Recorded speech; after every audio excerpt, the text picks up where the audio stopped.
Esta mañana, tendida en el piso frío de mi cocina con la pierna doblada en un ángulo imposible, me sentí como si tuviera 100 años. El dolor no era solo en el hueso roto. Era en el alma. La escalera de madera que mi difunto esposo había construido hacía 30 años me traicionó. Un escalón suelto, un segundo de distracción mientras bajaba con la bandeja del desayuno que nadie más comería, y mi mundo se volvió una pesadilla de huesos quebrados y gritos que nadie escuchó. Estuve ahí tirada durante 2 horas. 2 horas completas gritando ayuda mientras mi teléfono sonaba en la mesa del comedor, inalcanzable. El frío del piso de cerámica se metía en mis huesos como agujas de hielo. Cada vez que intentaba moverme, el dolor me cortaba la respiración. Era como si mi propio cuerpo me hubiera declarado la guerra. Soy Josefina Campos. Tengo 70 años y durante toda mi vida he sido la que resuelve, la que ayuda, la que nunca falla cuando alguien me necesita. He sido la roca de esta familia, la que mantiene todo unido cuando el mundo se desmorona. Pero esta mañana aprendí que estar tirada en el suelo de tu propia casa, sola y rota, es la clase de silencio que te enseña verdades que preferirías no conocer. El dolor físico era terrible, sí, pero había algo peor. Era darme cuenta de que podría haber muerto ahí, en esa cocina donde había preparado miles de desayunos, almuerzos y cenas para mi familia, y nadie habría sabido hasta días después. Cuando finalmente llegó la ambulancia, llamada por don Ignacio, mi vecino de 85 años que se preocupó porque no vio humo saliendo de mi chimenea como todas las mañanas, ya había perdido la sensibilidad en los dedos del pie izquierdo. Don Ignacio, un hombre que apenas puede caminar con su bastón, fue quien notó mi ausencia. Él, que vive solo desde que murió su esposa hace 5 años, fue más familia para mí en ese momento que mi propia sangre. Los paramédicos fueron amables, profesionales. Me preguntaron si había tomado medicamentos, si tenía alergias, si había perdido el conocimiento. Pero la pregunta que más me dolió fue cuando uno de ellos, un muchacho joven que me recordó a Joaquín cuando tenía 20 años, me preguntó, ¿hay alguien a quien podamos llamar, señora? Sí, respondí con la voz quebrada. Mi hijo. Él vendrá. Qué ingenua fui.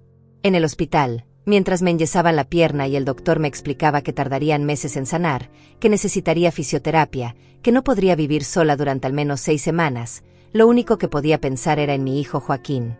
Seguramente ya sabría lo que había pasado. Seguramente estaría camino al hospital. Seguramente Jimena, mi nuera, habría cancelado lo que fuera que tuvieran planeado para venir a cuidarme. El doctor, un hombre mayor con lentes y manos suaves, me preguntó si había alguien a quien llamar. Le di el número de Joaquín con una sonrisa débil pero esperanzada. Mi hijo, le dije. Él vendrá enseguida. Es un buen muchacho. Mentira. O tal vez no mentira, sino una esperanza desesperada de que el hijo que había criado, al que había dado todo, aparecería cuando más lo necesitara. Pero pasaron las horas y Joaquín no llegó. El teléfono del hospital sonó varias veces, pero nunca era él. Pasó la tarde y su teléfono seguía sonando al vacío, directo al buzón de voz que decía con su voz alegre: «Hola. No puedo atender ahora, pero deja tu mensaje y te llamo pronto». Pronto. Qué palabra tan elástica, tan mentirosa.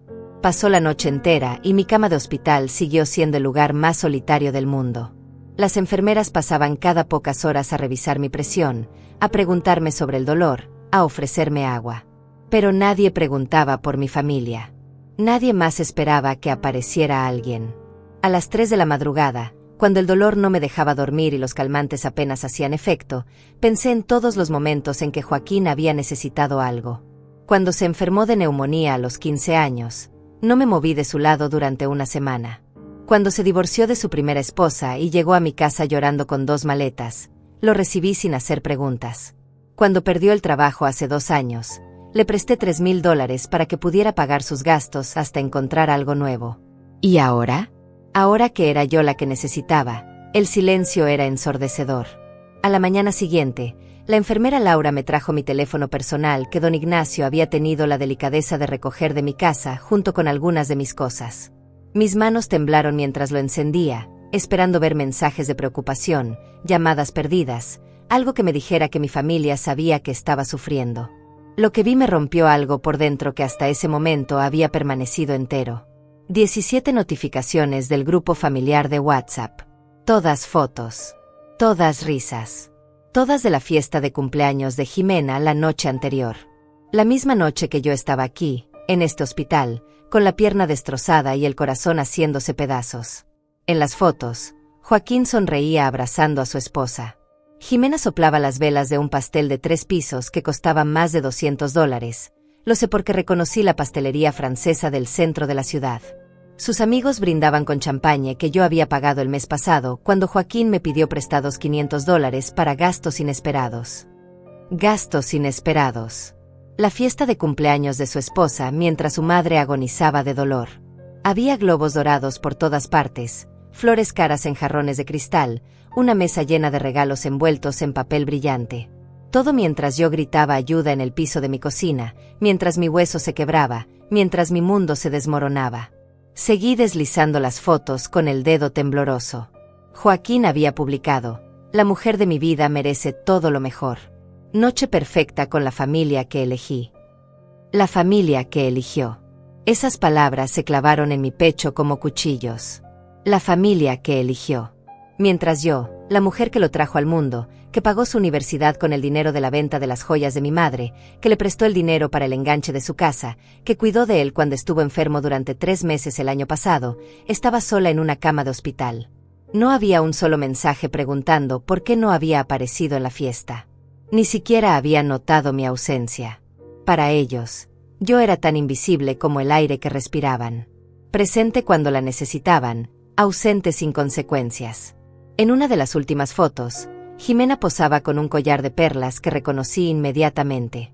Era el que le había regalado por su último cumpleaños, el que había costado $800 de mis ahorros. Lo llevaba puesto mientras celebraba, mientras yo sufría, como si nada hubiera pasado. La enfermera Laura debió notar algo en mi expresión porque se acercó con cuidado. ¿Está bien, señora Campos? ¿Necesita algo para el dolor? No pude responder. Solo pude mirar las fotos una y otra vez, como si fuera una pesadilla de la que podía despertar. Pero el yeso en mi pierna, el dolor sordo en mi alma y la evidencia cruel en mi teléfono me recordaban que esto era real. Mi hijo había elegido celebrar mientras yo sufría. Y ni siquiera se había dado cuenta de que había elegido. 3 días completos en el hospital y mi teléfono siguió en silencio. 3 días viendo pasar enfermeras, doctores, pacientes con familias que los visitaban, que les traían flores, que se quedaban a conversar. 3 días siendo invisible para las únicas personas que deberían haberse preocupado por mí. La enfermera Laura se había convertido en mi única compañía real. Una mujer de unos 40 años, madre soltera de 2 niños, que trabajaba turnos dobles para llegar a fin de mes. Ella, que apenas me conocía, me trataba con más cariño que mi propia familia. ¿Su hijo vive lejos?, me preguntó el segundo día mientras me ayudaba a incorporarme para tomar el desayuno. No, respondí, sintiendo que cada palabra me pesaba como una roca. Vive a 20 minutos de aquí. Laura no dijo nada más, pero vi en sus ojos esa mirada que ya había empezado a reconocer. La misma que había visto en don Ignacio, en el doctor, en las otras enfermeras. Era lástima mezclada con incredulidad. Era la mirada que le das a alguien cuya historia no puedes entender. Porque ¿cómo explicas que tu único hijo, el que criaste con tanto amor, no aparezca cuando te rompes una pierna? ¿Cómo justificas que prefieras celebrar fiestas a visitar a su madre en el hospital? El tercer día, mientras Laura me cambiaba las vendas, intenté defenderlo. Joaquín debe estar muy ocupado en el trabajo, murmuré. Ya sabe cómo son los hijos de ahora, siempre corriendo. Laura me miró con esa sonrisa triste que usan las enfermeras cuando no quieren contradecir a sus pacientes. Por supuesto, señora Campos. Seguramente vendrá pronto. Pero yo sabía que no vendría. En el fondo de mi corazón, en ese lugar donde guardamos las verdades que duelen demasiado para admitir, ya lo sabía. Esa tarde, mi teléfono volvió a llenarse de notificaciones del grupo familiar. Esta vez no eran fotos de la fiesta de Jimena. Eran fotos de un viaje de fin de semana que habían decidido tomar para relajarse después de tanta celebración. Playas de arena blanca. Cócteles con sombrillitas de papel. Joaquín y Jimena en trajes de baño, sonriendo bajo el sol de un resort que costaba al menos $300 por noche. Un resort que, estaba segura, habían pagado con el dinero que yo les había prestado el mes anterior. En una de las fotos, Jimena escribió. A veces necesitas desconectarte de todo y disfrutar la vida. Merecemos este descanso. Merecemos este descanso. Mientras yo estaba conectada a sueros, con una pierna enyesada y sin poder ir al baño sin ayuda, ellos se desconectaban en una playa paradisíaca. Mi mano temblaba mientras sostenía el teléfono. No era solo la medicación. Era la rabia. Una rabia que había estado creciendo lentamente, como un fuego que se alimenta de oxígeno, y que ahora amenazaba con consumirme entera. Marqué el número de Joaquín. 1, 2, 3, 4 timbres. Buzón de voz. Volví a marcar. Esta vez contestó Jimena. Hola, Josefina. Su voz sonaba relajada, con ese tono perezoso de quien ha pasado el día tomando sol. ¿Cómo estás? Estoy en el hospital, dije, tratando de mantener la voz calmada. Me caí en las escaleras hace 3 días. Tengo la pierna rota. Hubo un silencio tan largo que pensé que se había cortado la llamada. ¿En el hospital?, repitió finalmente, pero su voz no sonaba preocupada. Sonaba molesta, como si le hubiera interrumpido algo importante. ¿Por qué no dijiste nada antes? He estado tratando de llamar a Joaquín durante 3 días, respondí, sintiendo que las lágrimas comenzaban a formarse en mis ojos. Su teléfono siempre va al buzón de voz. Ay, sí, es que estamos de vacaciones, explicó con una naturalidad que me atravesó como una daga. Joaquín decidió que necesitábamos desconectarnos un poco. Ya sabes cómo ha estado de estresado con el trabajo. Estresado con el trabajo. El trabajo de medio tiempo que había conseguido hace solo 2 meses, después de que yo le prestara dinero durante casi 1 año para que pudiera tomarse su tiempo buscando algo que realmente valiera la pena. ¿Cuándo regresan?, pregunté. El domingo en la noche. No te preocupes, en cuanto llegue le voy a decir que te llame. El domingo en la noche. 4 días más. 1 semana completa desde mi accidente. Jimena, dije, sintiendo que mi voz se quebraba, necesito ayuda. No puedo estar sola cuando salga del hospital. El doctor dice que necesito cuidados por al menos 6 semanas. Otro silencio. Podía escuchar música de fondo, risas, el sonido de las olas. Ay, qué problema, murmuró. No sabía que fuera tan serio. ¿No puedes contratar a alguien? Nosotros tenemos muchos gastos ahora, y con el viaje. No creo que podamos ayudar económicamente. No podían ayudar económicamente. Con el dinero que yo les había prestado, con las vacaciones que yo había financiado sin saberlo, no podían ayudarme a pagar a alguien que me cuidara. No te estoy pidiendo dinero, logré decir. Te estoy pidiendo que vengan. Que me ayuden. Es que es muy complicado, Josefina. Jimena tiene compromisos sociales toda la semana que viene, y Joaquín acaba de empezar en el trabajo nuevo. No puede faltar tan pronto. Compromisos sociales. Mi recuperación versus los compromisos sociales de mi nuera. Además, continuó, y su voz ahora sonaba definitivamente molesta, ¿no puedes pedirle ayuda a algún vecino? O sea, para eso están las amistades. No. Para eso están las amistades. Mientras que la familia, aparentemente, estaba para las fotos bonitas y los préstamos de dinero. Está bien, susurré, porque no tenía fuerzas para seguir peleando. Que disfruten sus vacaciones. Gracias por entender. Eres la mejor suegra del mundo. En cuanto regresemos te visitamos, ¿sí? Colgué antes de que pudiera terminar de hablar. Me quedé ahí, en esa cama de hospital, mirando las fotos de sus vacaciones que seguían llegando a mi teléfono. Cada foto era una bofetada. Cada sonrisa, una traición. Cada momento de felicidad que compartían mientras yo sufría sola, una confirmación de lo poco que significaba para ellos. Laura apareció en la puerta con la medicina de la noche. «¿Todo bien, señora Campos?» «Sí», mentí, guardando el teléfono debajo de la almohada. «Todo perfecto». Pero esa noche, mientras las horas pasaban lentamente y el dolor de la pierna se mezclaba con el dolor del alma, algo cambió dentro de mí. No fue un cambio súbito, dramático. Fue como cuando se mueve una piedra pequeña en la montaña y desata una avalancha. Por primera vez en 70 años, Empecé a preguntarme si el amor incondicional que había dado toda mi vida había sido un error. Y esa pregunta, pequeña y peligrosa, comenzó a crecer en la oscuridad de mi habitación como una semilla que había encontrado finalmente la tierra perfecta para germinar. El cuarto día en el hospital llegó con una claridad cruel que no había pedido. Mientras miraba el techo blanco de mi habitación, esperando que llegara la hora del desayuno, mi mente comenzó a hacer algo que había evitado durante años: recordar. No los recuerdos dulces que una madre suele atesorar. Los otros. Los que había enterrado bajo capas de excusas, de esperanza, de ese amor ciego que te hace justificar lo injustificable. Recordé cuando Joaquín tenía 18 años y necesitaba dinero para ir a la universidad.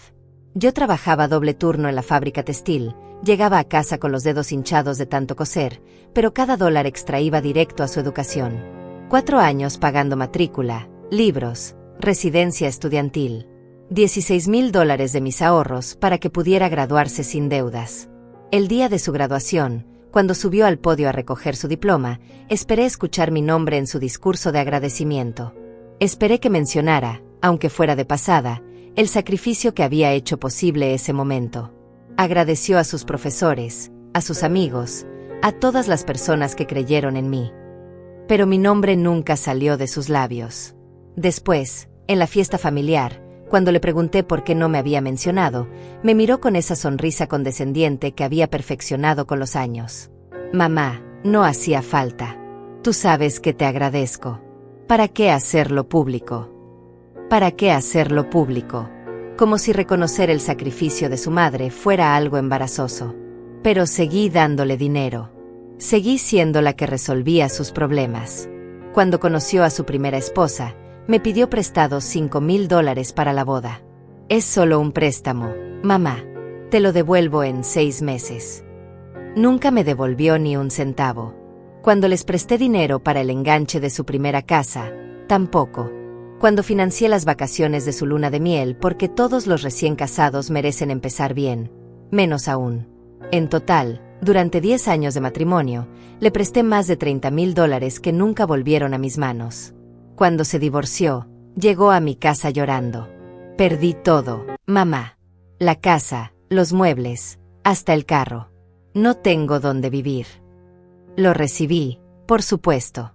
Le di la habitación principal, la que había sido mía y de su padre. Durante 8 meses vivió en mi casa, comiendo mi comida, gastando mi electricidad, usando mi teléfono para buscar trabajo. Un día lo encontré revisando mis estados de cuenta bancarios. ¿Qué haces?, le pregunté. Solo curiosidad, respondió sin inmutarse. Quería ver cómo andas de dinero, por si necesitas ayuda. Si yo necesitaba ayuda. Él, que no tenía trabajo, que vivía de mi dinero, preguntando si yo necesitaba ayuda. Esa noche escuché una conversación telefónica que no debería haber escuchado. Joaquín hablaba con un amigo. Mi vieja tiene bastante dinero guardado, decía. La casa vale como 150,000, más lo que tiene en el banco. Cuando se muera, voy a estar bien. Cuando se muera. Mi hijo planeando mi herencia mientras yo le daba techo y comida. Después conoció a Jimena.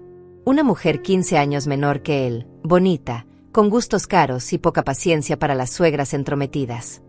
Desde el primer día dejó claro que yo era un obstáculo en su nueva vida perfecta. Para la boda con Jimena, Joaquín volvió a pedirme dinero. Esta vez es diferente, mamá. Jimena es el amor de mi vida. Queremos hacer algo elegante, pero pequeño.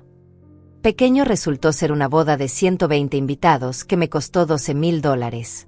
120 invitados entre los cuales yo conocía apenas a 5 personas. En la mesa principal, reservaron un lugar para mí al final, junto a los parientes lejanos que apenas hablaban español. Jimena había puesto a sus padres, ya muertos hace años, en las fotos sobre la mesa de honor, pero a mí me sentaron donde no arruinara las fotografías. Durante la fiesta, ninguno de los dos me sacó a bailar.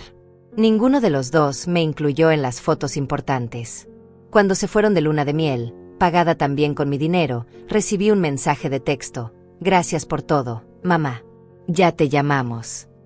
Me llamaron 3 semanas después para pedirme que les prestara dinero para los muebles del apartamento nuevo. Y yo seguí prestando. Seguí dando. Seguí siendo la alcancía humana que se abría cada vez que ellos tenían una necesidad. Cuando Joaquín perdió el trabajo el año pasado, Jimena apareció en mi casa con lágrimas en los ojos. No sabemos qué hacer, Josefina. No podemos pagar el alquiler. ¿Nos podrías ayudar solo por unos meses? Unos meses se convirtieron en casi un año. $1,200 mensuales de mi pensión de viuda, más los gastos extras que siempre aparecían. El cumpleaños de Jimena, las reparaciones del carro, la cuenta del dentista, los regalos de Navidad para sus amigos. Hace 2 meses, cuando Joaquín finalmente consiguió trabajo, pensé que las cosas cambiarían. Pensé que empezarían a devolverme algo del dinero que les había prestado, o al menos que dejarían de pedirme más. En cambio, la primera vez que Joaquín recibió su sueldo, se compraron un televisor de 55 pulgadas que costaba $2,000. Es que llevábamos tanto tiempo sin lujos, me explicó Jimena cuando les pregunté por qué no habían usado ese dinero para empezar a pagarme. Necesitábamos algo que nos hiciera felices. Algo que los hiciera felices. Con mi dinero, por supuesto. La enfermera Laura entró con el desayuno y me encontró llorando. ¿Le duele mucho la pierna?, preguntó con genuina preocupación. No, respondí, secándome las lágrimas. Me duele algo que no se puede enyesar. Laura se sentó en la silla junto a mi cama. Quiere hablar de eso. Y por primera vez en años, le conté todo a alguien. Le hablé de los préstamos que nunca me devolvieron, de las promesas rotas, de la boda donde fui tratada como una invitada de segunda clase, de los cumpleaños olvidados, de las llamadas que solo llegaban cuando necesitaban algo. Laura me escuchó en silencio, sin juzgar, sin dar consejos baratos. Cuando terminé, me tomó la mano con suavidad. Señora Campos, me dijo, usted no es su madre. Usted es su banco. Esas palabras se clavaron en mi corazón como una flecha certera. No era su madre. Era su banco. Un banco que nunca cerraba, que nunca pedía garantías, que nunca cobraba intereses. Un banco que funcionaba las 24 horas del día, todos los días del año, sin importar mi propia situación financiera o emocional. Y los bancos, por más generosos que sean, eventualmente se agotan si solo dan y nunca reciben. Esa tarde, cuando mi teléfono se llenó de nuevas fotos de las vacaciones de Joaquín y Jimena, esta vez cenando en un restaurante que costaba al menos $100 por persona, ya no sentí tristeza. Sentí algo más peligroso. Algo que había estado creciendo lentamente durante 70 años de dar sin recibir, de amar sin ser correspondida, de sacrificarme sin ser valorada. Sentí claridad. Y esa claridad, fría y cortante como el bisturí de un cirujano, comenzó a mostrarme con precisión exactamente qué clase de tumor había estado creciendo en mi vida. Un tumor que llevaba el nombre de mi hijo. El domingo por la noche, exactamente una semana después de mi caída, mi teléfono explotó con 67 llamadas perdidas. 67. Había estado durmiendo, finalmente descansando después de días de dolor e insomnio, cuando los pitidos constantes me despertaron. En la pantalla parpadeaba el nombre de Joaquín una y otra vez, como una señal de emergencia.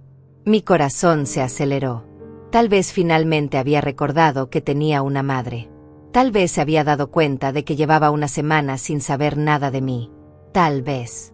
Contesté con la voz ronca del sueño. Joaquín. Mamá. Gracias a Dios contestas. Su voz sonaba desesperada, casi histérica. He estado llamándote durante 2 horas. ¿Dónde estás? Estoy en el hospital, respondí, sintiendo una punzada de esperanza. Tal vez Jimena no le había dicho nada. Tal vez él no sabía. ¿En el hospital? ¿Qué pasó? Ahora sí sonaba preocupado. Me caí en las escaleras hace una semana. Tengo la pierna rota. He estado tratando de... ¿Una semana? Me interrumpió. ¿Por qué no me dijiste antes? La pregunta me golpeó como una cachetada. He estado llamándote durante 7 días, Joaquín. Tu teléfono siempre iba al buzón de voz. Hablé con Jimena hace 4 días. Hubo un silencio breve, y luego escuché su voz alejándose del teléfono. Jimena, ¿por qué no me dijiste que mi mamá estaba en el hospital? No pude escuchar la respuesta de ella, pero cuando Joaquín volvió al teléfono, su tono había cambiado completamente. Bueno, mamá, eso no importa ahora. Necesito que me ayudes con algo urgente. Eso no importa ahora. Una semana en el hospital no importaba ahora. ¿Qué necesitas?, pregunté, aunque ya empezaba a temer la respuesta. Es que tratamos de usar la tarjeta de crédito que me diste para emergencias y está bloqueada. También intenté retirar dinero de mi cuenta y aparece como que no hay fondos. Debe ser un error del banco.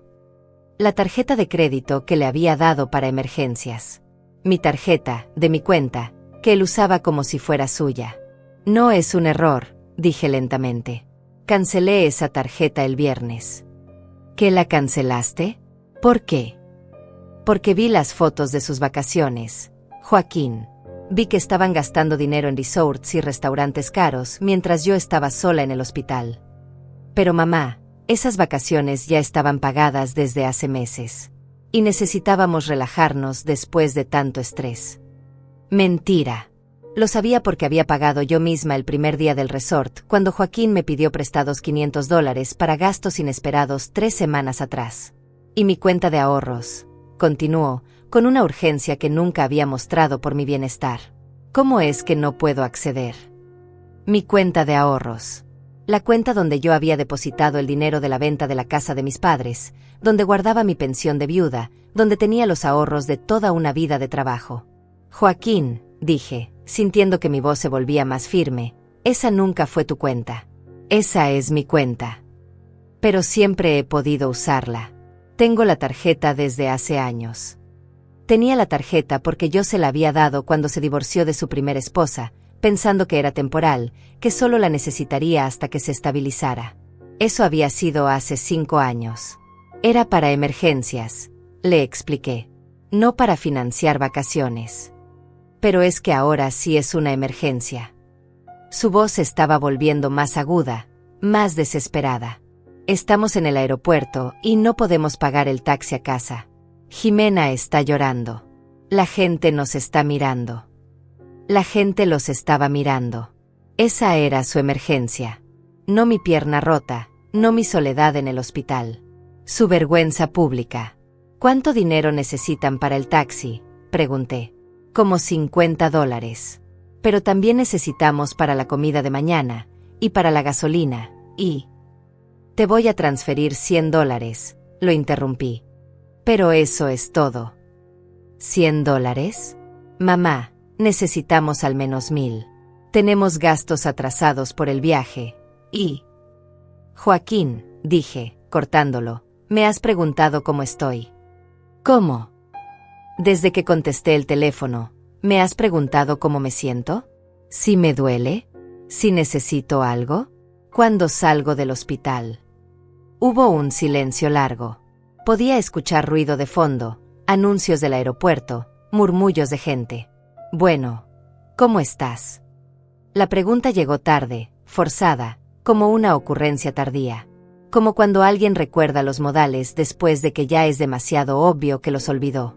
Estoy mal, Joaquín. Muy mal. Física y emocionalmente. Ya, pero te vas a recuperar, ¿no?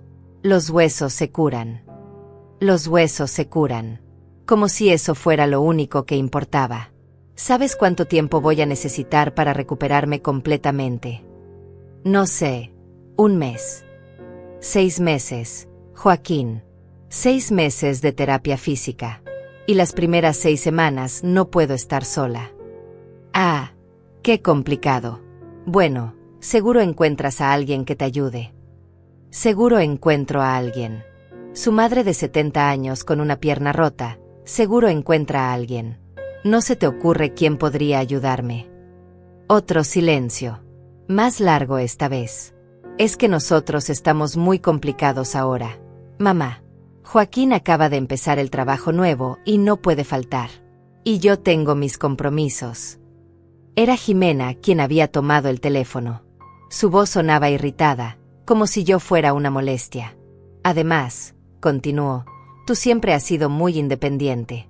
Seguro puedes arreglártela sola. Siempre he sido muy independiente. Traducción, siempre he resuelto mis problemas sin molestarlos, así que ¿por qué iba a empezar ahora? Devuélveme a Joaquín, dije. Está hablando con el empleado del aeropuerto sobre el problema del taxi. ¿Le puedes transferir el dinero ya? Es que la gente nos está mirando raro.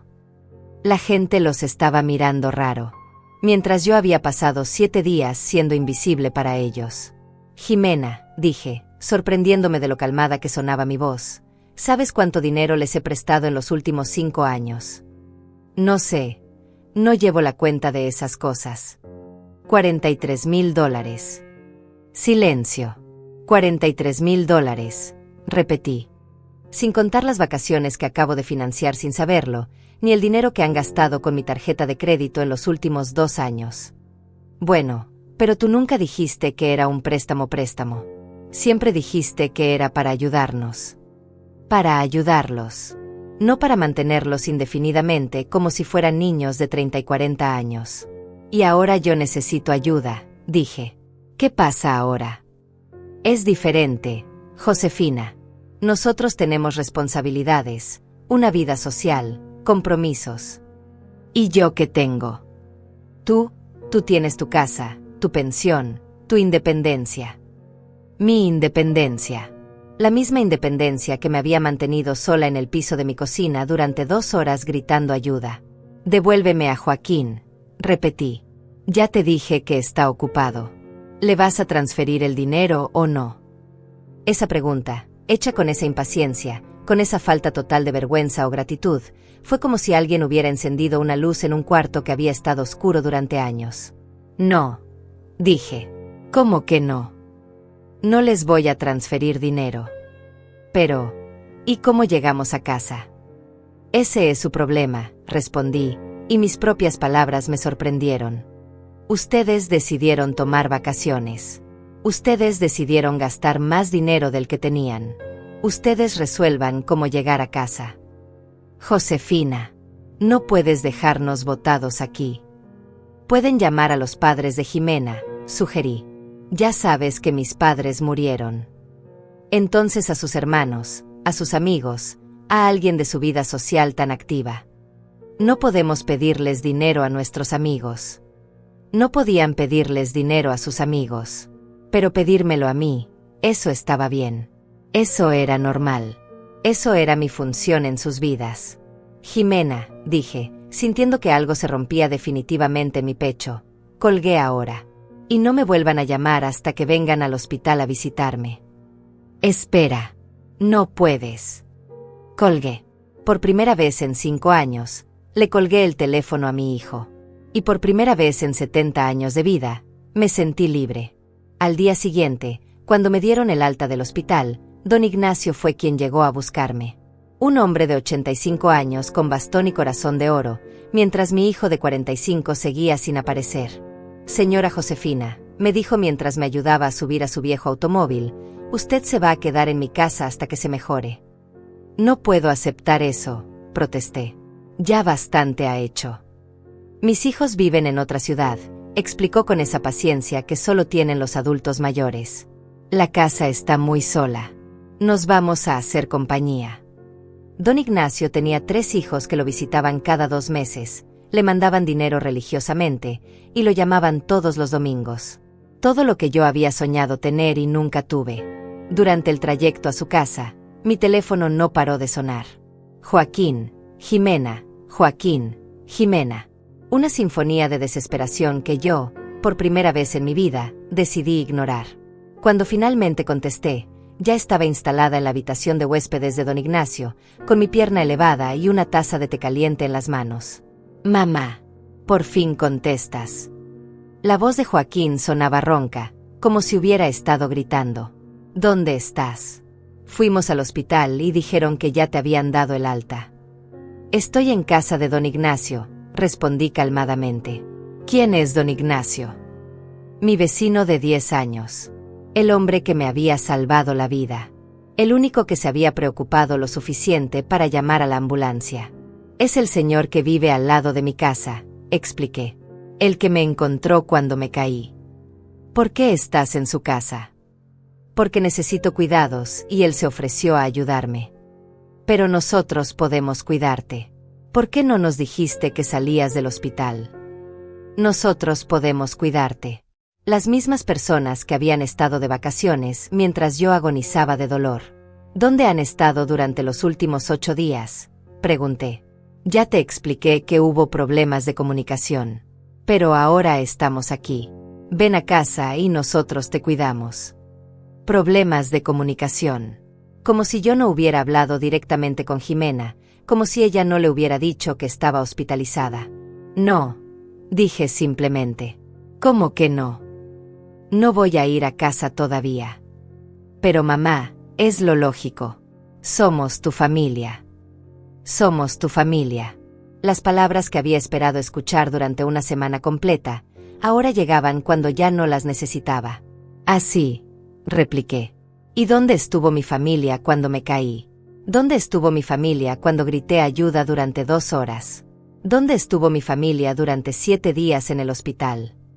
Ya te dije que fue un malentendido. Joaquín, lo interrumpí. ¿Sabes qué hice ayer? ¿Qué? Cambié todas mis contraseñas bancarias. Hubo un silencio tan profundo que podía escuchar mi propio corazón latiendo. ¿Por qué hiciste eso? Porque durante 8 días, mientras estuve hospitalizada, ustedes siguieron gastando mi dinero como si nada hubiera pasado. Pero esos gastos eran necesarios. $500 en un restaurante no son necesarios, Joaquín. $300 en compras de ropa no son necesarios. ¿Cómo sabes eso? Porque recibí los estados de cuenta de la tarjeta de crédito esta mañana. La tarjeta que había cancelado, pero cuyos gastos del último mes acababan de llegar por correo. Una lista detallada de todos los lugares donde habían gastado mi dinero mientras yo sufría. Restaurantes caros. Tiendas de lujo. El spa donde Jimena se había hecho las uñas el mismo día que yo me rompí la pierna. El salón de belleza donde se había cortado el cabello mientras yo gritaba ayuda en el piso de mi cocina. Mamá, puedo explicarte cada uno de esos gastos. No necesitas explicarme nada, dije, sintiendo una calma extraña apoderándose de mí. Porque no va a volver a pasar. ¿Qué quieres decir? Quiero decir que se acabó.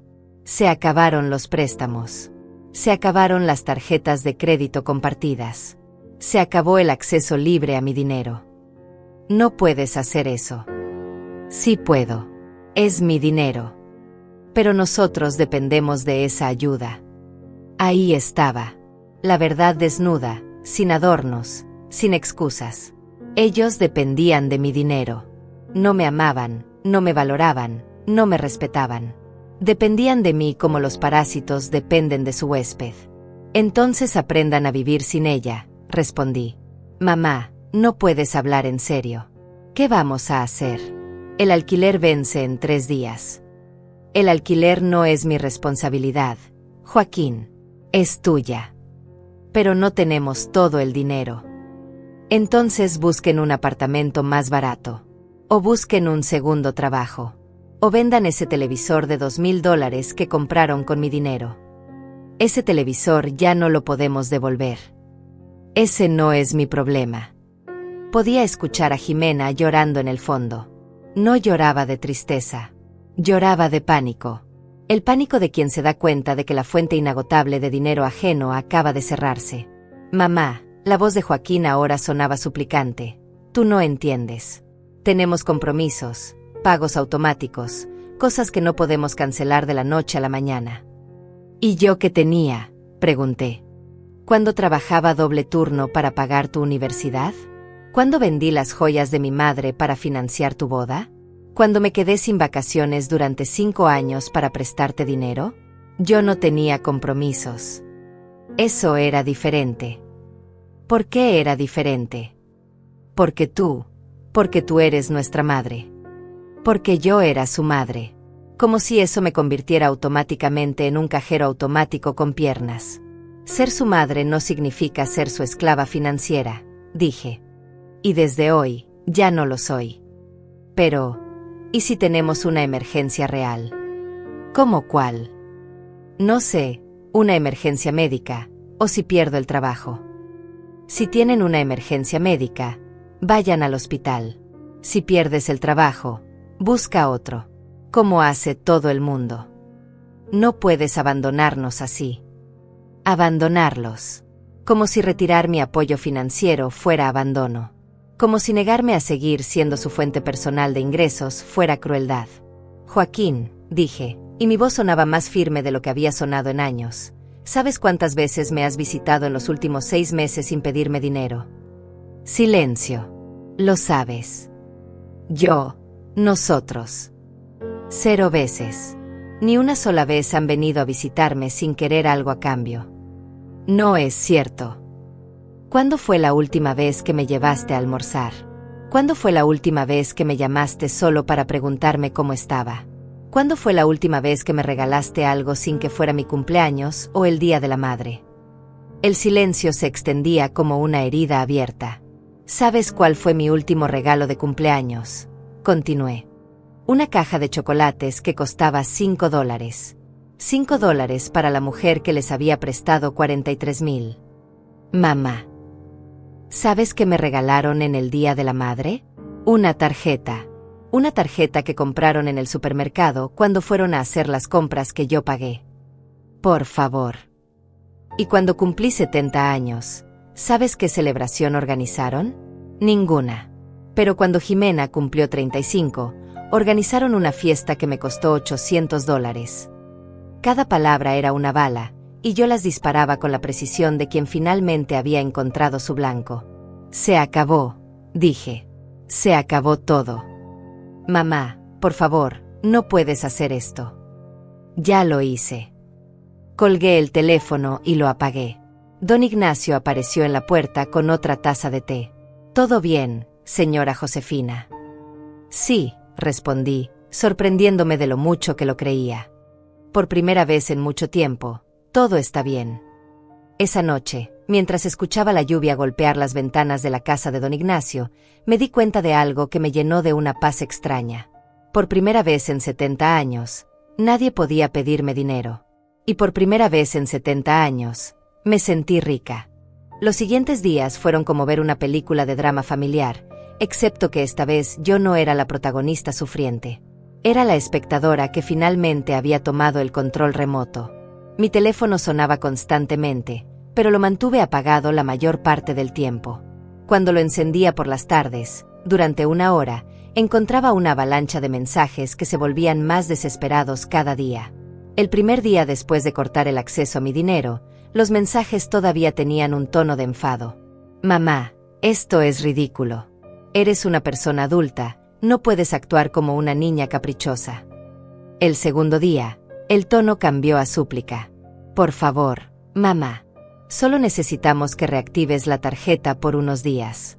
Te prometemos que después hablaremos y arreglaremos todo. El tercer día llegó el pánico. Mamá, el banco nos rechazó la tarjeta en el supermercado. Jimena tuvo que dejar toda la compra ahí. Fue muy humillante. Muy humillante.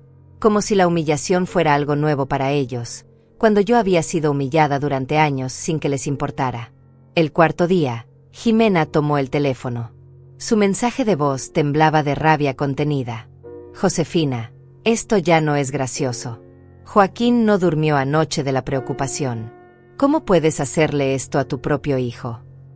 ¿Cómo podía hacerle esto a mi propio hijo? ¿Retirar el apoyo financiero que él había dado por sentado durante años?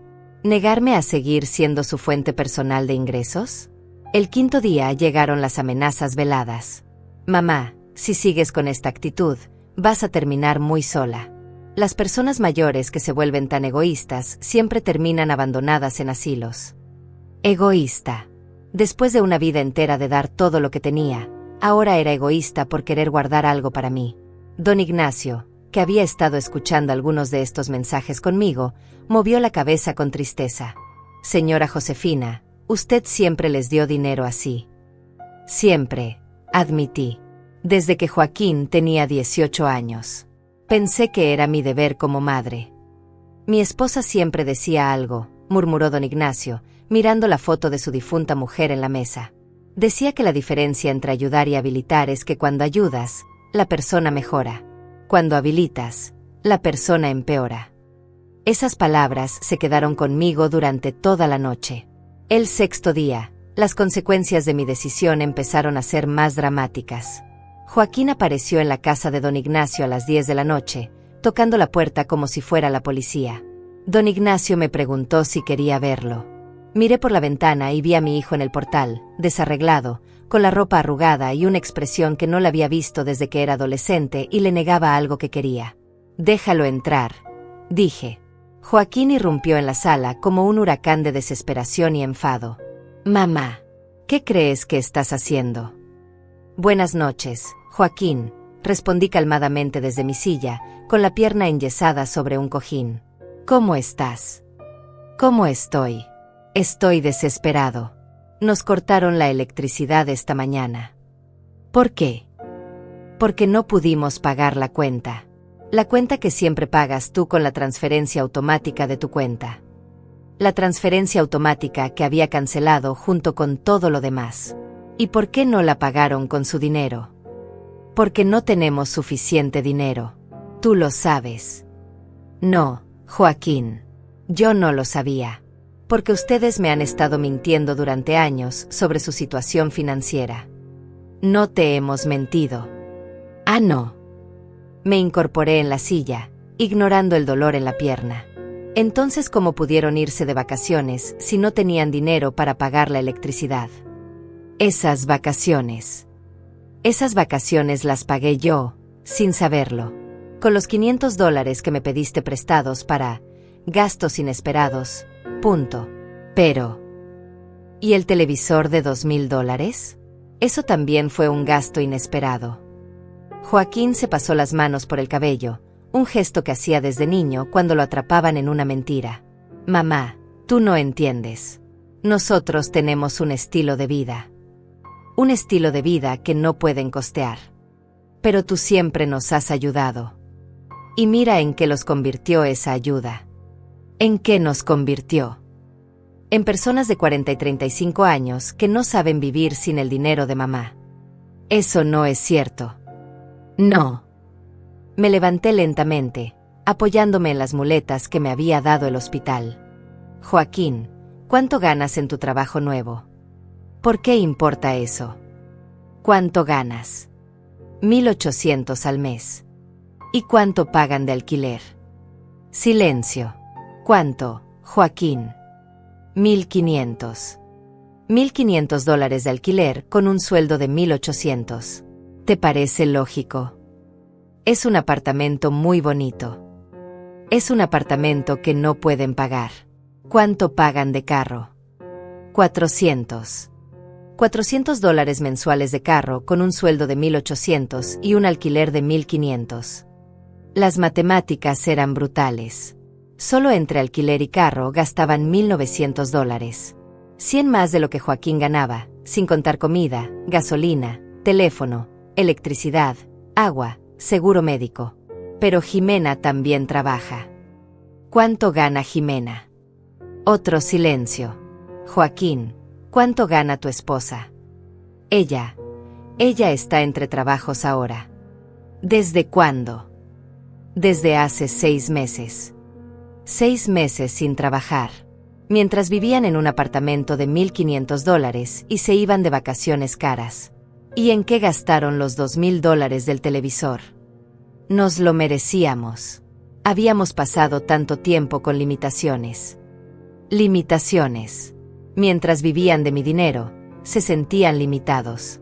Joaquín, dije, sentándome de nuevo porque la pierna me dolía, ¿te das cuenta de que han estado viviendo con un déficit de al menos $1,000 mensuales? ¿Un qué? Que gastan $1,000 más de lo que ganan. Cada mes. Durante años.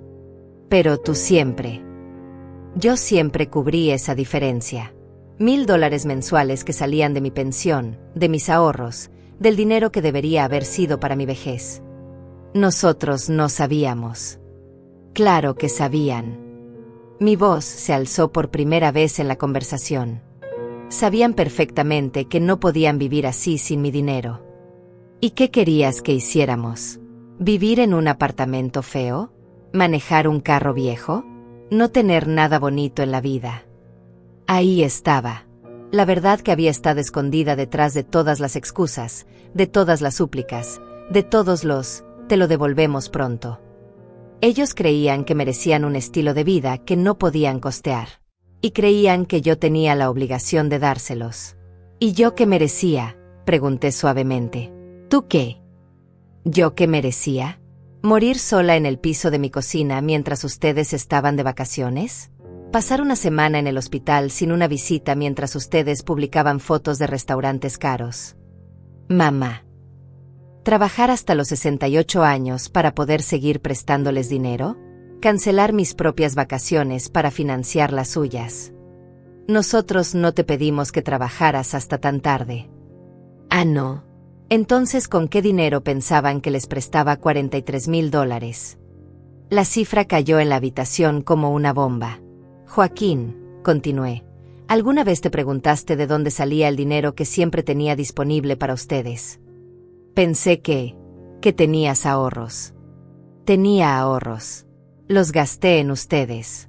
Tenía la herencia de mis padres. La gasté en ustedes.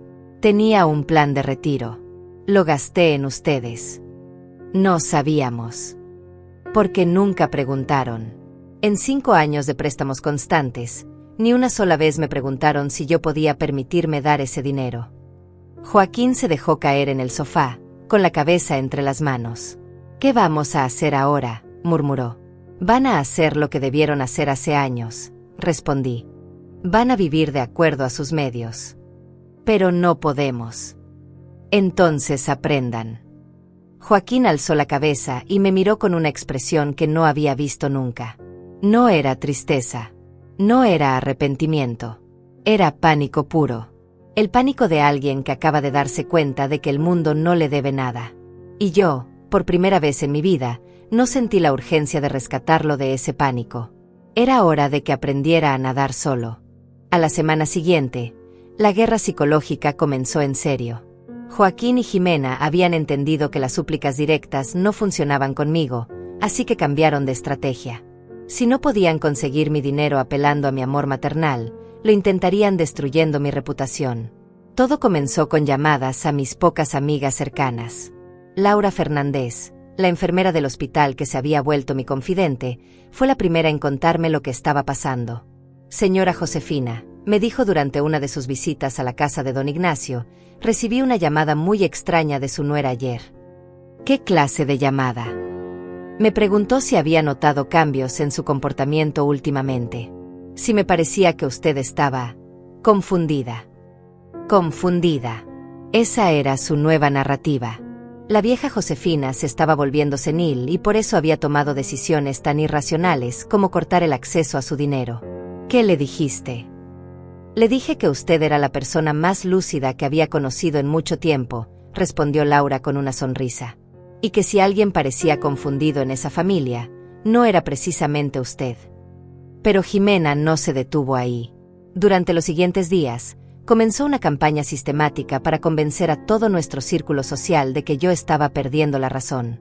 Llamó a Leonor Fuentes, mi antigua empleada doméstica que ahora era más una amiga que otra cosa. Le contó que me había vuelto paranoica y desconfiada, que creía que mi propia familia me estaba robando dinero. Leonor, que había trabajado en mi casa durante 15 años y había visto con sus propios ojos cómo Joaquín me pedía dinero constantemente, le respondió con una frialdad que me hizo sentir orgullosa. Señora Jimena, yo he visto a la señora Josefina dar hasta su último centavo por esa familia. Si ahora decidió parar, será porque tuvo muy buenas razones. También llamó al doctor Martínez, mi médico de cabecera desde hace 20 años, sugiriendo que me hiciera una evaluación psiquiátrica. Estamos preocupados por su salud mental, le dijo. Ha tomado decisiones muy extrañas últimamente. El doctor Martínez, que me conocía lo suficiente para saber que mi mente estaba perfectamente clara, rechazó la sugerencia. Pero me contó sobre la llamada durante mi cita de seguimiento por la fractura. Su nuera parece muy preocupada por usted, me comentó con una sonrisa irónica. Especialmente por su capacidad para manejar sus finanzas. ¿Y usted qué le dijo? Le dije que había hablado con usted recientemente y que su lucidez mental era envidiable para cualquier persona de cualquier edad. Pero la campaña de desprestigio no se limitó a llamadas telefónicas. Jimena había comenzado a publicar en redes sociales mensajes que, sin mencionarme directamente, pintaban un cuadro muy específico. Es tan triste cuando nuestros seres queridos mayores empiezan a cambiar, escribió en Facebook. A veces la edad los vuelve desconfiados y crueles con las personas que más los aman. Oramos por paciencia y sabiduría en estos momentos difíciles. Los comentarios de sus amigas no se hicieron esperar. ¡Qué difícil! Mi abuela pasó por lo mismo. Es normal a esa edad, no te culpes. Debe ser muy doloroso para ustedes.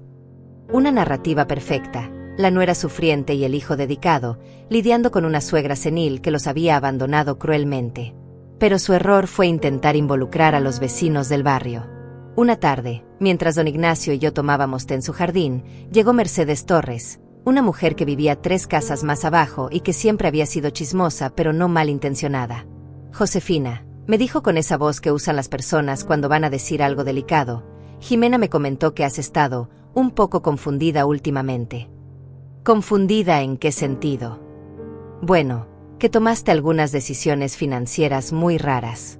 Que bloqueaste a tu propia familia de tus cuentas bancarias sin razón.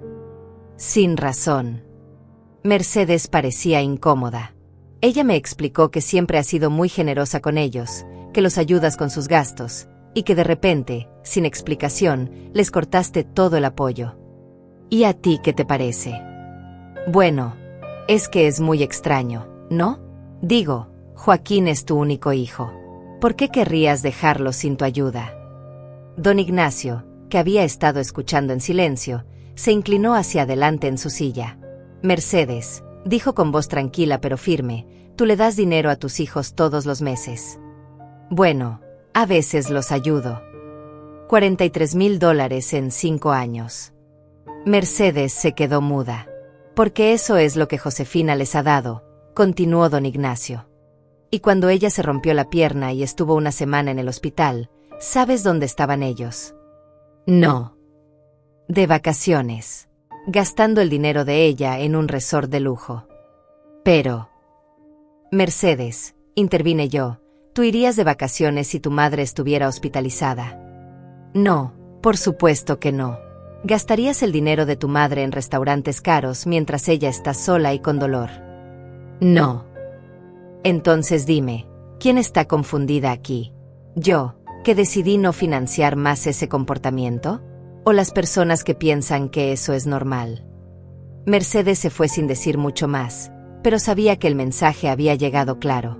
Sin embargo, la campaña de Joaquín y Jimena se intensificó. Comenzaron a contar una versión distorsionada de los hechos a cualquiera que quisiera escuchar. Según su narrativa, yo me había obsesionado con el dinero después del accidente. Habían tratado de visitarme en el hospital, pero yo los había rechazado. Les había cortado el acceso a mis cuentas de la nada, dejándolos en una situación desesperada. Mi mamá cambió completamente después de la caída, le contó Joaquín a Moisés Franco, el dueño de la ferretería del barrio. Antes era tan generosa, pero ahora se volvió obsesiva con el dinero. Creemos que el golpe en la cabeza la afectó más de lo que pensábamos. El golpe en la cabeza. Ahora resultaba que mi caída había incluido un traumatismo craneal que había alterado mi personalidad. Estamos muy preocupados, añadió Jimena cuando se topó con Inés Fuentes en el supermercado. Ha estado tomando decisiones muy impulsivas. Canceló tarjetas de crédito, cambió contraseñas, nos bloqueó de todo. Su comportamiento es completamente irracional. Irracional. Proteger mis ahorros después de años de abuso financiero era irracional. Pero su estrategia tuvo un efecto que no esperaban. En lugar de generar simpatía hacia ellos, comenzó a levantar preguntas incómodas. Si están tan preocupados por la salud mental de Josefina, comentó Pascual Torres en la barbería, ¿por qué no la visitaron cuando estaba en el hospital? Y si realmente necesitan tanto su ayuda financiera, añadió Orlando Fernández, ¿por qué no buscaron trabajos que les permitieran vivir sin ella? La narrativa que habían construido comenzó a desmoronarse cuando la gente empezó a hacer las preguntas correctas. Pero el golpe más bajo vino cuando intentaron usar mi edad contra mí de manera oficial. Una mañana, don Ignacio recibió una llamada del banco donde tenía mis cuentas principales. Un empleado le explicó que habían recibido una llamada de familiares preocupados, sugiriendo que deberían investigar si yo tenía la capacidad mental necesaria para manejar mis propias finanzas. Querían que congeláramos sus cuentas temporalmente, me explicó don Ignacio después de colgar, hasta que pudieran obtener una orden judicial para revisar su competencia mental. Eso fue demasiado lejos. Una cosa era chismear con los vecinos, otra muy diferente era tratar de que me declararan mentalmente incompetente para recuperar el acceso a mi dinero. Esa tarde, llamé a mi abogado, Luis Torres, un hombre que había manejado los asuntos legales de mi familia durante 15 años. Luis, le dije, necesito modificar mi testamento. Urgentemente. ¿Qué clase de modificaciones? Todas. Esa noche, mientras don Ignacio me ayudaba a subir las escaleras hacia mi habitación, me di cuenta de algo que me llenó de una furia fría y determinada. Joaquín y Jimena no solo querían mi dinero mientras yo viviera, también lo querían cuando muriera. Y habían empezado una guerra para asegurarse de obtenerlo. Pero habían cometido un error fatal, habían subestimado a su oponente. Porque yo no era una vieja confundida que se había vuelto loca después de un accidente. Era una mujer de 70 años que finalmente había despertado. Y cuando una mujer así decide pelear, no lo hace para defenderse, lo hace para ganar. El colapso final llegó más rápido de lo que esperaba. 3 semanas después de cortar su acceso a mi dinero, Joaquín y Jimena se habían convertido en extraños para mí. No solo por la distancia emocional que habían creado con sus mentiras y manipulaciones, sino porque literalmente no reconocía a las personas desesperadas en las que se habían convertido. Todo comenzó el día que don Ignacio me llevó a mi casa para recoger más ropa. Hacía un mes que vivía con él, y aunque mi pierna estaba sanando bien, todavía necesitaba las muletas para moverme. Cuando llegamos, encontramos la puerta principal abierta. ¿Dejó la puerta sin llave?, me preguntó don Ignacio, frunciendo el ceño. Nunca, respondí. Esa puerta tiene 2 cerraduras y siempre las uso. Entramos con cuidado, don Ignacio primero, protegiéndome como si fuera su propia hija. Lo que encontramos dentro me dejó sin aliento. Mi casa había sido registrada. No robada, registrada. Habían revuelto cada cajón, cada armario, cada rincón donde una persona pudiera esconder dinero o documentos importantes. En mi habitación, el colchón estaba levantado. Habían vaciado mi joyero sobre la cama, claramente buscando algo específico. En la oficina de mi difunto esposo, todos los archivos estaban esparcidos por el suelo. Señora Josefina, murmuró don Ignacio, esto no fue un robo común. Tenía razón. Todos mis aparatos electrónicos seguían ahí. Las joyas de valor no habían sido tocadas. Pero faltaba algo muy específico, la caja fuerte pequeña que mantenía detrás de los libros en el estudio. La caja donde guardaba mis documentos más importantes, incluyendo mi testamento original. Mi teléfono sonó. Joaquín. Mamá, su voz sonaba extrañamente calmada. Necesitamos hablar. ¿Dónde están mis documentos? ¿Qué documentos? Los que se robaron de mi caja fuerte. Un silencio largo. Demasiado largo. No sé de qué hablas. Joaquín, entraron a mi casa y se llevaron mis papeles. ¿Dónde están? Mamá, creo que estás confundida otra vez. Nosotros no hemos estado en tu casa. Otra vez confundida. Incluso cuando la evidencia era irrefutable, seguían insistiendo en que yo era la que tenía problemas mentales. Ven a mi casa ahora, le dije. Los 3 vamos a hablar con la policía. ¿La policía? Mamá, no puedes involucrar a la policía en problemas familiares. Esto ya no es un problema familiar. Esto es allanamiento de morada y robo. Yo soy tu hijo. No puedo robarte. Aparentemente sí puedes. Colgué y llamé a la policía. 1 hora después, 2 oficiales estaban documentando la escena mientras Joaquín y Jimena llegaban a mi casa con caras de víctimas incomprendidas. Oficial, comenzó Jimena inmediatamente. Mi suegra ha estado muy confundida últimamente. Creemos que tiene problemas de memoria relacionados con su edad. El oficial Ruiz, un hombre mayor que claramente había visto este tipo de situaciones antes, la miró con escepticismo. Señora, ¿puede explicarme por qué la caja fuerte fue abierta con la combinación correcta si esto fue un robo de extraños? Jimena se quedó muda. ¿Y puede explicarme por qué solo faltan documentos personales, pero ningún objeto de valor? Nosotros no sabemos nada de eso, balbuceó Joaquín. Tienen llaves de esta casa. Otro silencio culpable. El oficial Ruiz se dirigió a mí. Señora Campos, ¿le había dado llaves de su casa a estas personas? Sí, admití. Le di una llave a mi hijo hace años, para emergencias. ¿Y les había dado la combinación de su caja fuerte? No, nunca. Alguien más la conocía. Solo mi difunto esposo y yo. El oficial miró directamente a Joaquín. Señor, ¿cómo explicaría el hecho de que alguien conociera la combinación de una caja fuerte que solo su madre y su padre fallecido sabían? Joaquín se pasó las manos por el cabello, ese gesto nervioso que hacía desde niño cuando mentía. Yo, tal vez la vi marcar la combinación alguna vez. ¿Cuándo? No me acuerdo exactamente. ¿Y qué buscaban en esa caja? Nosotros no. Señor, lo interrumpió el oficial con voz firme, hay huellas digitales en la caja fuerte. Si ustedes no estuvieron aquí, esas huellas no deberían coincidir con las suyas. Jimena explotó. Está bien. Sí estuvimos aquí. Pero tenemos derecho. Ella es nuestra familia. ¿Derecho a qué? A saber qué está pasando con el dinero de la familia. Ella cambió su testamento sin decírnoslo. Ahí estaba. La verdad desnuda, sin adornos. El oficial Ruiz me miró. ¿Es cierto que cambió su testamento recientemente? Sí, respondí. Es mi derecho legal hacerlo.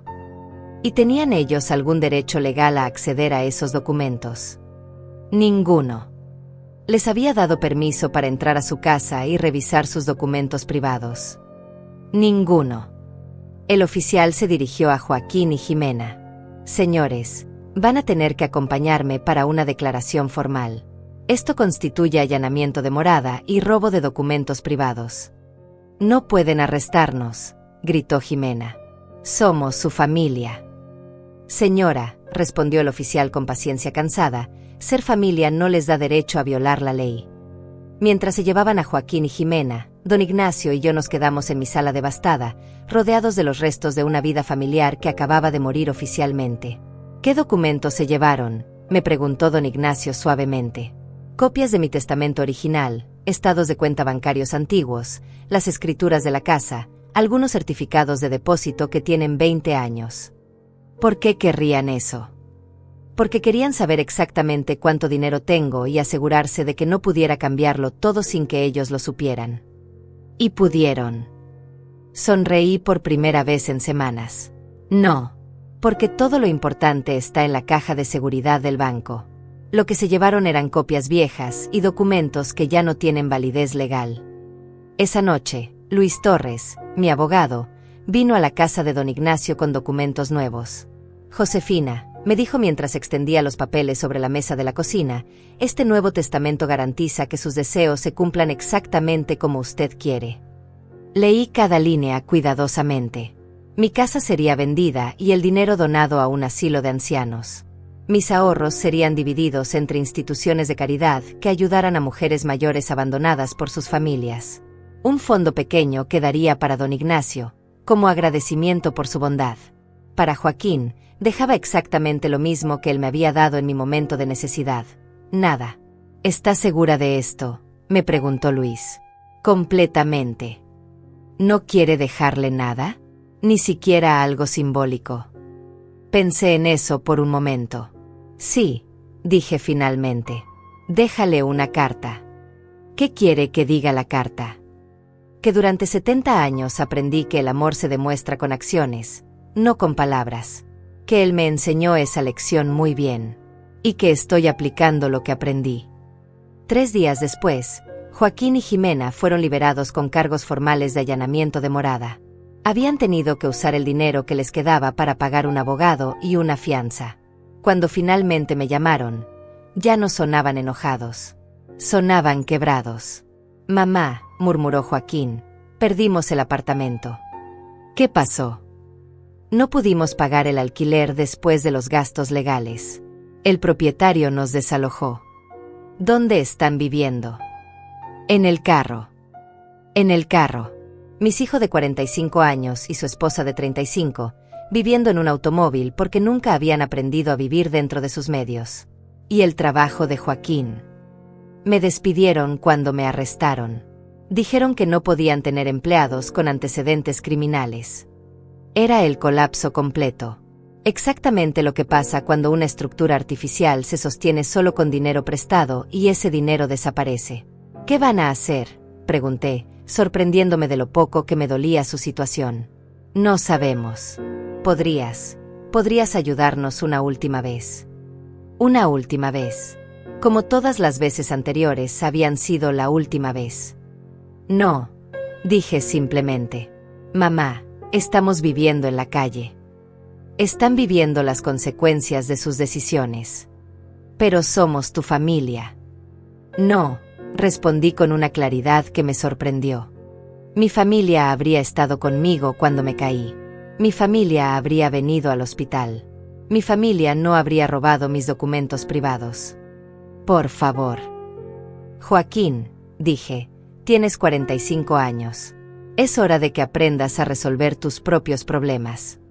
Colgué por última vez. Esa noche, don Ignacio y yo cenamos en silencio hasta que él finalmente habló. ¿Cómo se siente? Libre, respondí sin dudar.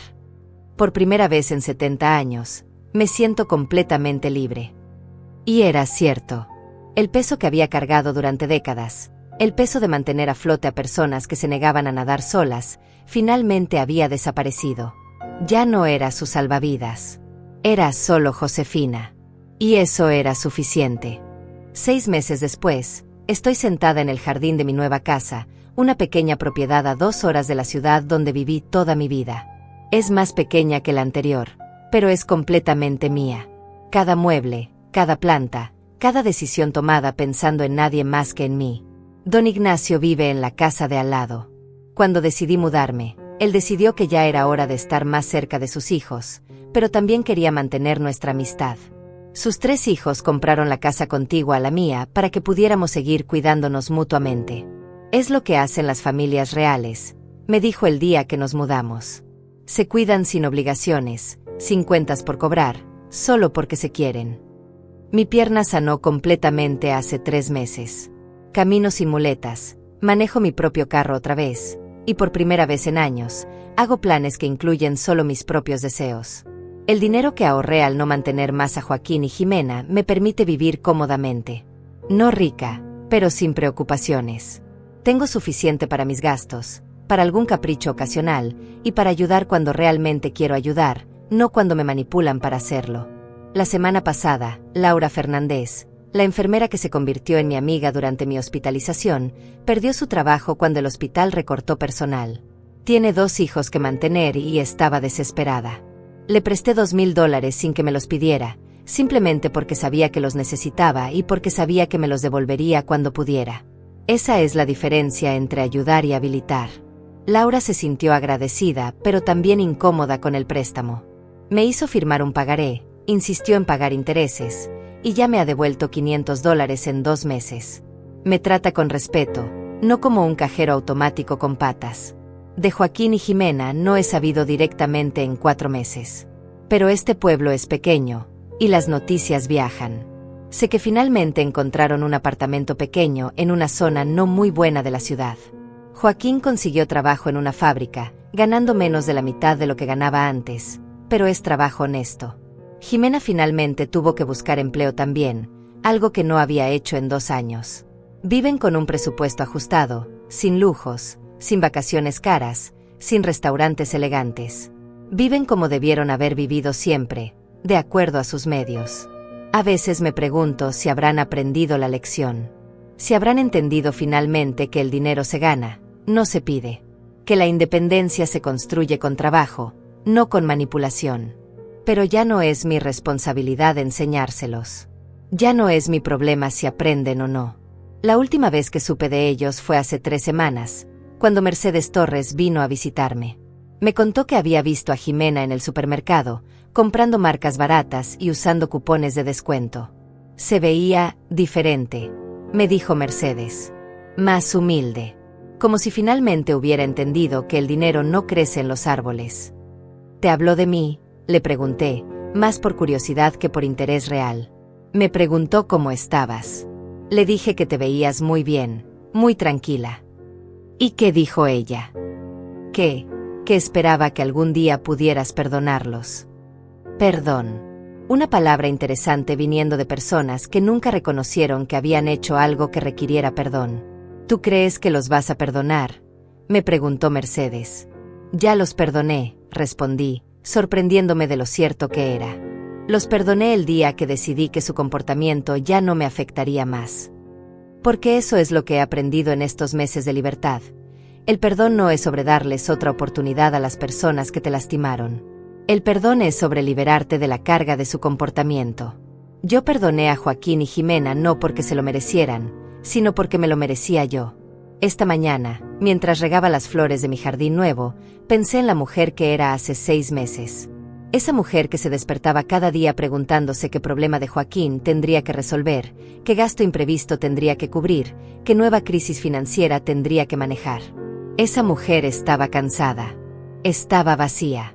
Estaba muriendo lentamente bajo el peso de mantener a flote a personas que se negaban a nadar. La mujer que soy ahora se despierta preguntándose qué libro va a leer, qué comida nueva va a cocinar, qué plan tiene para el fin de semana.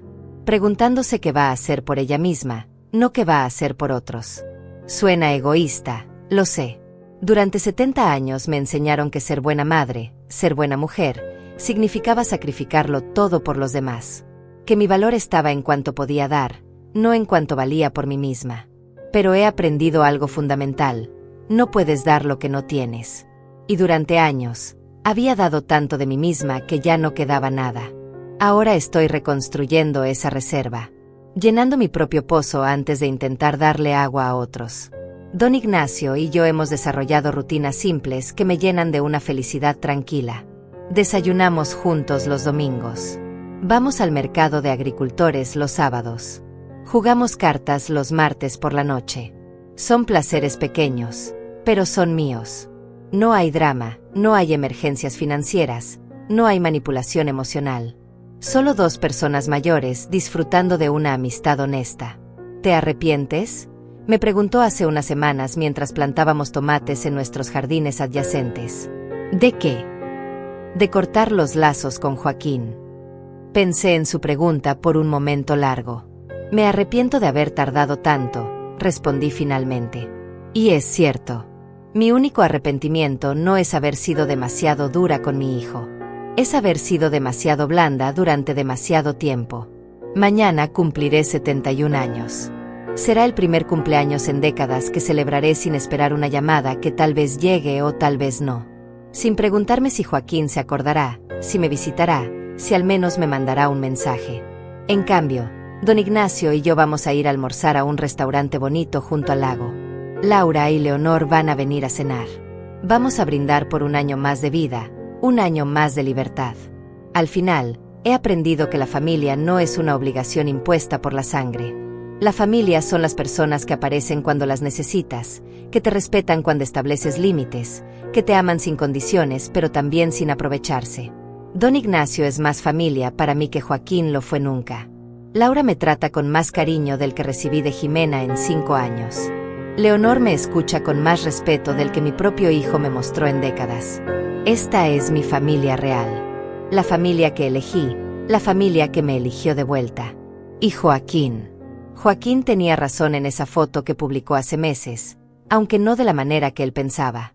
Él había encontrado la familia que eligió. Una familia donde él era el centro, donde sus necesidades eran la prioridad, donde su felicidad era lo único que importaba. Yo también encontré la familia que elegí. Una familia donde me respetan, donde me valoran, donde mi bienestar importa tanto como el de los demás. La diferencia es que mi familia me elige de vuelta.